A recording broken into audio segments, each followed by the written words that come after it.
Две мои однокурсницы, приехавшие в столицу получать образование, были в поиске съемной квартиры. Я близко с девочками не общался, но все же мы частенько пересекались на курсе. Выпрашивали у них идеальные конспекты и частенько, чего греха таить, посмеивались над их образом жизни, сконцентрированным исключительно вокруг учебы. К всеобщему удивлению студентов и преподавателей, этот семестр девочки начали очень плохо. На первые пары приходили с опозданием, часто пропускали их и выглядели так, будто всю ночь кутили с вином и ребятами.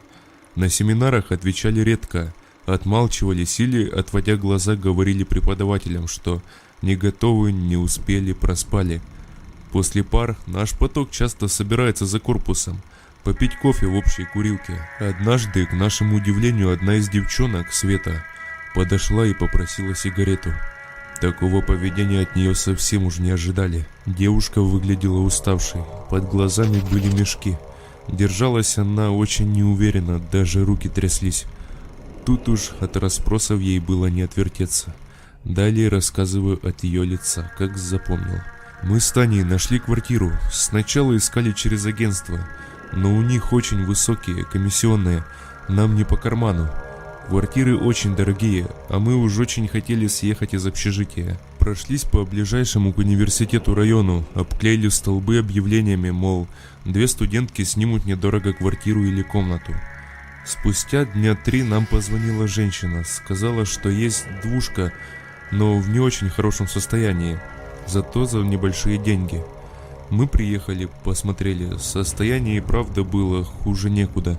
В квартире было пыльно, обстановка была какая-то угнетающая. Выключатели и сантехника, казалось, развалятся от одного только прикосновения. Но мы решили взять, потому что деньги просились шуточные, по столичным меркам. Все выходные мы отмывали квартиру, разбирали хлам, мыли окна. В итоге стало выглядеть все бедненько, но чистенько. Первые пару ночей спалось нормально. Ничего необычного не происходило. Мы начали привыкать к новому дому. Первое происшествие было в 4-ю ночь. На кухне ни с того ни с сего включился и выключился свет. Потом со стола скатилась пустая чашка и с грохотом разбилась.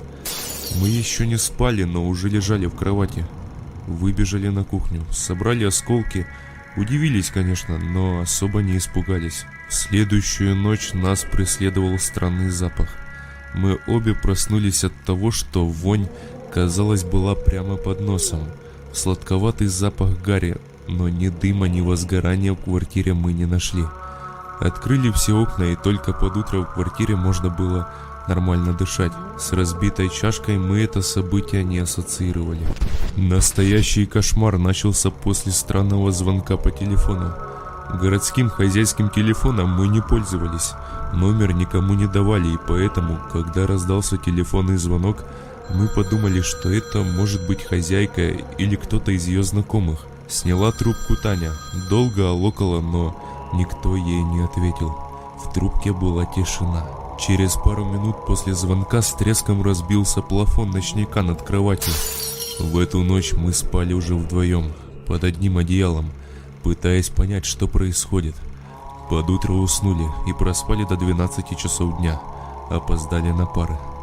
Следующие несколько дней ничего не происходило, но нас как будто с ног сбивала странная усталость. Хоть и спали мы по 8 часов. Таня начала плохо себя чувствовать. Утром невозможно было поднять ее на пары, всю ночь ей снились кошмары. Утром всегда болело горло, кружилась голова. Я оставалась с ней, думала, подруга просто заболевает. К концу 2-й недели нашего проживания в новой квартире заболела и я. Общая слабость, небольшая температура, головная боль. Очень хотелось уйти на пары, потому что дома было слишком неуютно, мрачно. Однажды вечером мы вышли вдвоем в магазин. Ненадолго, всего на 20 минут. Возвращаясь домой, мы заметили, что в наших окнах горит свет, хотя мы точно выключали его перед выходом. Придя домой, мы обнаружили невероятный бардак в ванной комнате. Все баночки с шампунями и гелями были разбросаны, крышечки откручены и практически все содержимое размазано по стенам ванной. Таня позвонила хозяйке, пожаловалась на происходящее. и спросила, не имеет ли кто-то ключей от квартиры, кроме нас. Возможно, кто-то заходил.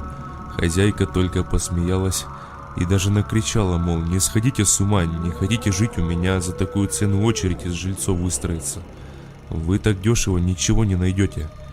Таня послушала, извинилась и положила трубку. Уснуть мы уже не смогли.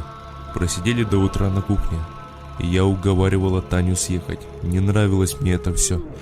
Она же пыталась все как-то объяснить. Съезжать ей не хотелось. У нее одна мама. Денег на съем квартиры и на продукты она высылает совсем чуть-чуть. Устроиться на работу и при этом не скатиться в учебе Таня не представлялась возможным. Комнату в общежитии заняли сразу, и ей попросту было некуда идти. Я четко решила искать другой вариант. Пусть даже мне придется платить больше. Оставаться в этой квартире не хотелось совсем. 2 дня после этого не было никаких странностей. Мы немножко успокоились. Снова все возвращалось в нормальное русло. В одну из ночей, когда я крепко спала, разбудил меня плач подруги. Она сидела на краю моей кровати и причитала: «Света, Светочка, давай съедем, я так больше не могу». Пыталась ее успокоить, а она начала рассказывать, что 2-ю ночь слышит под диваном странные звуки. Царапанье, скрежет.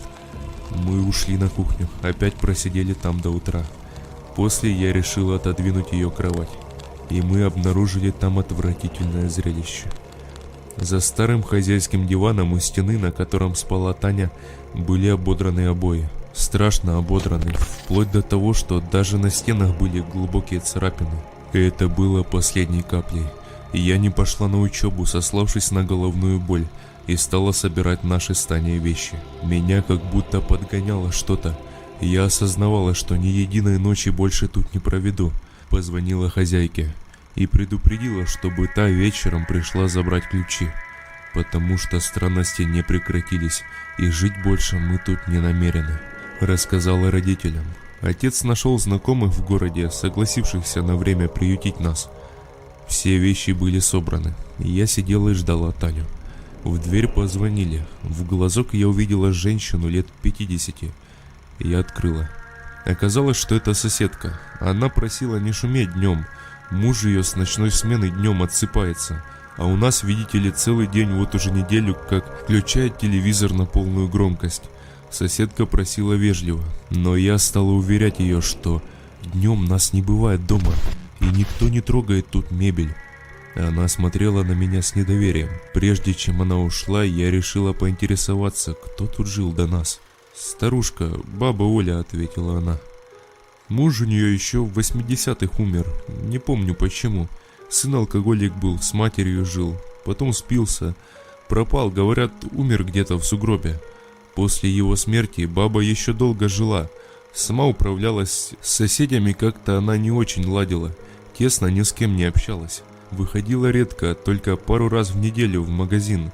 Ближе к весне одна из соседок за стенкой жаловаться стала, что баба Оля, наверное, с одиночества себе кошку завела или собачку. Кто-то шкребется, царапает в стену. Она к ней ходила, но двери никто не открыл. Посудачили соседки, но через пару дней так и заволновались.